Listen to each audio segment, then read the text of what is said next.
Quelle est la prière qu'on fait quand on prend ce morceau de pain? C'est ce que j'ai écrit ici. Alors elle est là? Voilà, et je l'ai écrit en phonétique.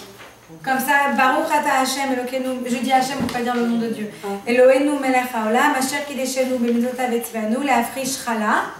Et les Sfaradim disent l'afrish, Chalat Trouma, j'ai aussi vu Chalat Trouma min Aïssa. C'est quoi le reste là, au terouma?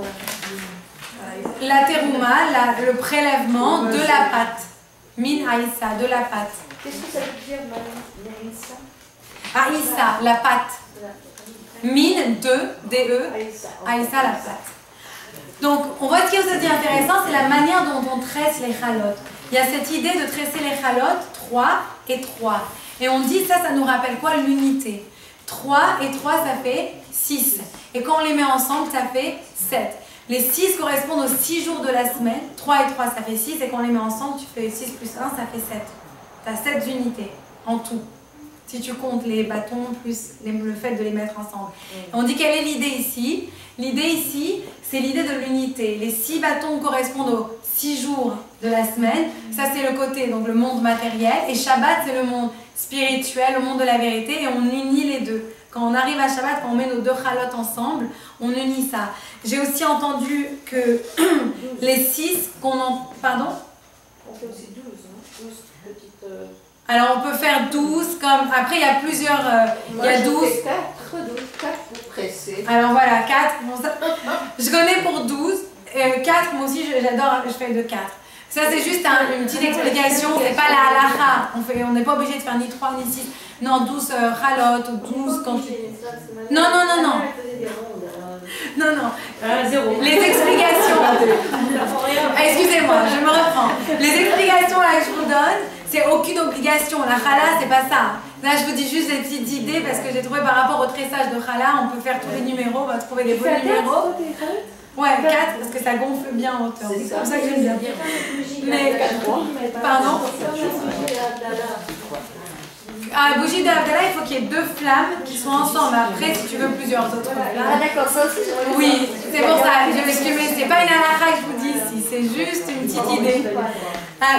Pour revenir juste sur le chiffre 6, j'avais entendu aussi une explication, c'était par rapport aussi les 4 coins cardinaux, donc nord, est, sud, ouest, et en haut et en bas. Si vous voulez, c'est comme ça, on a couvert toute la planète.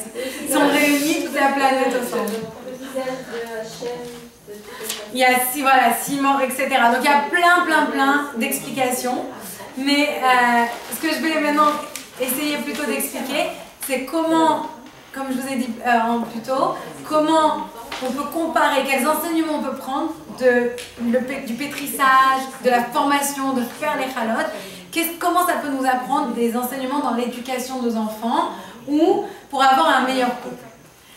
Déjà, j'ai mentionné plus haut les ingrédients. Les ingrédients qui sont tellement importants. On a expliqué la farine, on a expliqué l'eau, on peut aussi parler des œufs. Les œufs, c'est un peu, ça représente ce qui est caché. L'œuf, il y a la coquille qui est tout autour, on a besoin de le casser, l'ouvrir pour voir ce qu'il y a dedans. Ça représente un peu des fois aussi dans la vie qu'on a des choses qui nous arrivent, on n'arrive pas à voir ce qui est bien dans cette chose-là. Des fois, on a quelque chose qui nous brise, qui nous casse un peu en deux, des challenges, des difficultés. Mais quand on ouvre, des fois, si on attend un petit peu, on peut voir ce qui est caché à l'intérieur. C'était juste une petite idée. Maintenant, pour commencer à faire une challah, en premier, qu'est-ce qu'il vous faut? Une farine de qualité. Si vous prenez une mauvaise farine, vos chalotes, elles vont être ok, elles vont pas être super bonnes. Mais une bonne farine, ça va donner tout de suite des bonnes chalotes. Et c'est intéressant de voir que quand on éduque nos enfants, la première des choses à laquelle on doit faire attention, c'est que tout ce qui soit autour de nos enfants, ce soit de qualité. On ne peut pas se permettre de faire des choses qui ne sont pas de très bonne qualité parce qu'on va avoir un bon résultat à la fin. Et ici en Amérique, par exemple, on a la levure sèche. Quand on prend la levure sèche, on la mélange avec un peu d'eau. Qu'est-ce qu'on met pour faire gonfler la levure? Un peu de sucre. Dans la vie, on a toujours besoin, depuis le commencement, de la douceur. Si vous voulez faire bien grandir un enfant, donnez-lui beaucoup d'amour, beaucoup de douceur. Si vous mettez beaucoup de bonbons, les dentistes ils vont m'adorer. Si vous mettez beaucoup de sucre dans une pâte, par exemple, elle va être sucrée, mais elle va quand même être bonne. Maintenant, pour que votre pâte elle réussisse, une fois que vous la mixez, qu'est-ce que vous devez mettre aussi? Une pincée de sel. Si vous mettez trop de sel, Elle va être bonne, votre pâte? Non. Dégueulasse. D'abord, elle va même plus monter. Le sel, c'est quoi? Le sel, ça représente ici la critique. C'est bon de faire des critiques à ses enfants. Mais toujours, on commence par le sucre. Et après, on commence à ajouter quoi? Et un peu de critique. Et c'est pareil dans son couple, avec un mari. Si vous voulez réussir, vous voulez qu'il vous écoute, vous commencez par la douceur, envoyez un peu de sucre, mettez un peu de miel. Et dès que vous avez bien arrangé l'affaire, allez-y, envoyez le sel. Mais une petite pincée, si vous en mettez trop, ça va rater aussi. Ça s'appelle la diplomatie. La diplomatie, voilà. Ce qui est aussi, le sel ici représente autre chose. Le sel ici, des fois, on a envie, le sel ici représente, si vous voulez, un peu tous les dangers de la vie, toutes les choses qui sont un peu salées, qui sont un peu difficiles à avaler. Des fois, on a envie de trop protéger nos enfants. Ça nous arrive, on n'a pas envie qu'ils souffrent, on n'a pas envie qu'ils connaissent certaines choses. Alors on est là, on les protège trop. Mais de laisser un peu de sel, un peu de piment, un peu de sel dans la vie de nos enfants, c'est pas du tout quelque chose de mauvais. Pourquoi? Parce que les enfants, ça va leur apprendre à mieux répondre aux challenges de la vie, aux épreuves de la vie. Donc c'est aussi important de laisser un peu de sel dans la vie de nos enfants. C'est aussi important, cette petite pincée de sel, ça va leur apprendre aussi des choses qu'ils vont avoir besoin pour continuer, pour être successful, pour réussir dans leur vie. Quand on finit ça, qu'est-ce qu'on fait? On doit pétrir la pâte. Et celles qui veulent vraiment bien réussir leur pâte, aujourd'hui il y a le Kenwood qui vous fait gagner beaucoup de temps, mais si vous voulez bien la pétrir, qu'est-ce que vous faites? Allez, on y va et on pétrit, on pétrit. Plus on pétrit, et plus ma pâte, elle va être moelleuse, elle va être aérée, elle va être légère, etc. Pareil avec l'éducation des enfants. Il faut mettre des efforts dedans. Et il ne faut pas faire économiser les efforts. Plus vous allez mettre des efforts, et plus le résultat il va être satisfaisant. C'est ok de suer. C'est ok. C'est fait ça. On a des enfants, on sait qu'on va suer. On sait que ça va être difficile, mais il faut pétrir. Il ne faut pas s'arrêter parce qu'on ne sait jamais quel résultat on va avoir à la fin. Donc il faut donner son maximum. Quand on termine ça, qu'est-ce qu'il faut faire? À ce moment-là, il faut laisser la pâte se reposer. La pâte, elle a besoin de gonfler. Si on va et on commence à toucher la pâte, elle va être dégoûtante, elle ne va pas réussir. Il faut laisser la pâte. Et c'est justement quand on la laisse se reposer et gonfler, qu'est-ce qui se passe? Elle double et elle triple des fois de taille. C'est justement à ce moment-là parce qu'on l'a laissé se reposer. Il ne faut jamais oublier dans l'éducation ou dans une relation, donner son espace à la personne. Toujours donner un espace, donner du temps, ne pas oublier. Et ça, c'est une leçon aussi que vous apprenez à vos enfants. Quand tu veux quelque chose dans la vie ou quand tu fais quelque chose, ne crois pas que tu vas recevoir les résultats tout de suite. Ça prend du temps, ça apprend la patience. C'est pas que tu fais la pâte, tu mélanges tout et boum, ta pâte elle est cuite. Non, ça prend du temps, il faut attendre, il faut être patient. Et ça, on apprend ça à nos enfants. De la même manière qu'on doit aussi leur laisser un peu d'espace, de la même manière, il faut aussi qu'on leur apprenne à attendre, à être patient. Surtout aujourd'hui dans un monde où tout va très vite. Aujourd'hui, on a tous les gadgets électroniques, on peut appeler très vite, envoyer des photos très vite. Tout doit être fait très vite. Les gens n'ont plus la patience d'attendre. C'est bien de refaire le pain comme avant et d'apprendre ces valeurs-là. Et quand on inculque ces valeurs à nos enfants, ça va leur rester pour toute leur vie. Et ça, comme on a dit au début, depuis le berceau. Mais réchit, c'est pour ça qu'on dit, quand tu prendras la pâte, depuis le début. N'oublie pas, depuis le début, fais attention à bien inculquer les bonnes valeurs à tes enfants. Et on continue, on va dire aussi, c'est la même chose dans un couple, entre un homme et une femme, prendre l'espace. C'est pour ça que quand il y a la période de Nida, il y a cet espace entre le mari et la femme. Chacun, il a une période pour souffler, pour se regonfler, pour se ressourcer. Et après, on peut réattaquer de plus belle. C'est là c'est justement grâce à cette pause qu'on fait qu'on arrive à se réinvestir dans le couple avec encore plus de force.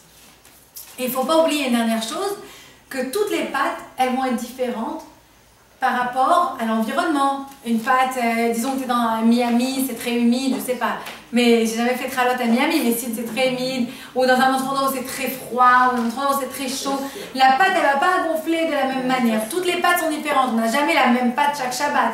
Pareil avec vos enfants. Des fois, on fait trop de fois l'erreur de penser que tous nos enfants, ils sont faits sur le même moule. Et on en veut à un enfant, on veut forcer un enfant à faire quelque chose. Chaque enfant, il a une manière de réagir différente. Chaque enfant, il apprend différemment. Chaque enfant, il est différent. Ne jamais oublier ça. S'adapter aux conditions climatiques de l'enfant et ne pas oublier ça quand on fait l'éducation. Enfin, on arrive à ce moment-là qu'on discute depuis le début du cours, la challah. Prélever un morceau de la pâte, enlever un morceau de la challah. C'est un moment très important, comme on a expliqué. C'est ce moment où on n'oublie pas de se connecter à Dieu, de connecter le matériel qui est ma pâte avec Dieu qui est le spirituel. Donc ça c'est très très important. Et on s'unit à Dieu, on rappelle l'unité entre moi par exemple et Dieu, entre le peuple juif et son créateur. Donc c'est un moment très très important. C'est aussi un moment où on profite pour remercier Dieu. Le pain c'est la nourriture de base. On pourrait pas, si vous essayez de vivre de bananes et d'eau, vous allez avoir des carences. Mais essayez de vivre de pain et d'eau, même si vous allez grossir, je sais pas, mais vous allez vivre. Vous allez vivre bien. C'est un aliment de base. Ces personnes ne discutent ça. C'est la base de l'alimentation. Et cette chose-là, c'est pareil. Quand je donne, je fais ma chala, c'est la base de ma vie. Je donne confiance à Dieu. Sans la confiance, sans la émouna, sans la foi, c'est trop difficile. La vie, elle ne pourrait pas être comprise. Elle pourrait pas... Des fois, les épreuves, elles sont trop dures. On a besoin de la foi. Il n'y a que ça qui peut vraiment nous tenir et nous connecter avec Hachem. Et je voudrais juste terminer en vous disant que de la même manière qu'il y a certaines femmes qui ont besoin de refaire et de refaire et de refaire jusqu'à ce qu'elles réussissent. Moi, je me rappelle, ma mère m'a dit que la première fois qu'elle avait fait la chala, mon père et elle, ils ont failli se casser les dents. Elle était tellement contente d'avoir fait son pain, mais il était tellement dur qu'elle pouvait le casser. Elle pouvait vraiment le casser comme ça. Bon, c'était une jeune mariée, son premier Shabbat. Et puis elle l'a refait, elle l'a refait. Maintenant, sa chala, elle est délicieuse. Comme tout dans la vie. Si vous voulez réussir la chala, si vous voulez réussir l'éducation, il ne faut pas se décourager. Il faut essayer, essayer, essayer. Et c'est l'expérience qui va faire qu'on va vraiment exceller, qu'on va réussir. Et il y a cette histoire que j'ai trouvée très jolie de ce rabbi qui s'appelait Rabbi Yitzhak de Kalish. C'était un très très grand rabbin. Et sa femme, elle avait un vendredi, elle avait cuisiné la belle chala. Et à l'époque, c'était pas comme aujourd'hui, c'était pas aussi facile de cuisiner du pain. Mais elle était tellement heureuse, finalement, elle avait fini ses chalotes, elle a sorti ces belles chalotes comme ça, deux belles chalotes du four. Elle sentait bon, et elle était en train de sentir, et d'un seul coup, on tape à la porte. Elle dit, mais c'est pas possible, elle ouvre la porte, elle voit un vagabond, une personne non juive qui ne savait même pas que c'était le Shabbat ou les chalotes, juste qu'il a senti les bonnes odeurs. C'est crevé de faim, le pauvre, il a dit, tiens, on va aller demander du pain. Il a tapé, il savait que les juifs étaient généreux, il a dit, je vous en supplie, donnez-moi un bout de pain. La femme, elle a regardé ses chalotes, elle a regardé son mari. Elle a dit, je vais pas quand même couper un bout.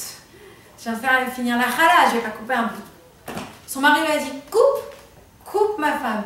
Il n'y a pas de sang qui va sortir de ce pain. Il n'y a pas de sang qui va sortir de cette chala. Coupe la chala.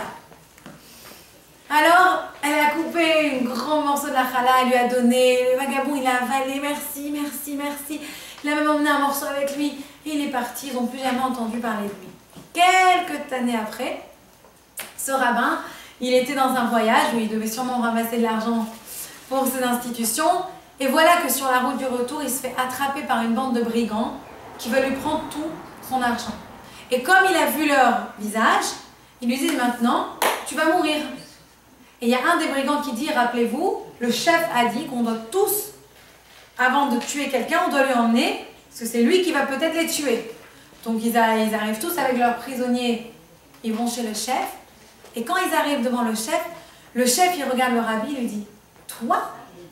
Il lui dit, mais tu avais raison, il n'y a pas de sang qui est sorti de cette chala. C'était la même personne, le vagabond, qui était venu à sa porte chercher la chala. Et il a compris, le rabbi, il a dit, je vais te libérer. Il a fait sa troupe, ils ont amené le rabbi chez lui pour qu'il soit sécurisé, que plus personne ne l'attaque. Et quand il est arrivé chez sa femme, il lui a dit, tu vois, je t'avais dit qu'il n'y a pas de sang qui allait sortir de cette chala. Donc n'hésitez pas, même si vous avez bien réussi votre chala, n'hésitez pas à la partager, parce que ce qu'il ne faut pas oublier, et c'est aussi pourquoi on prend la chala, cet morceau avant qu'on donnait au Kohen, le plus important dans tout cela, c'est de quoi? C'est de donner, c'est de partager sa chala avec tout le monde. Et donc voilà, c'était un petit cours pour la chala. S'il y en a qui ont des questions sur la petite feuille, allez-y, demandez-moi et je... Alors c'est très pour cette semaine de faire notre chala. Ah, cette semaine, vous êtes obligés de faire la chala. Et il y a un minimum, je vous ai mis en pounds et en kilos. Alors vous n'avez pas les Si, en cups. Oh, en cups, Je je sais pas, j'ai pas fait les cups. En fait, je crois que 6 cups, ça fait 1 kilo. Et moi, j'ai toujours fait la bonne. C'est sûr que c'est pas 1 kilo. Alors en fait, attends.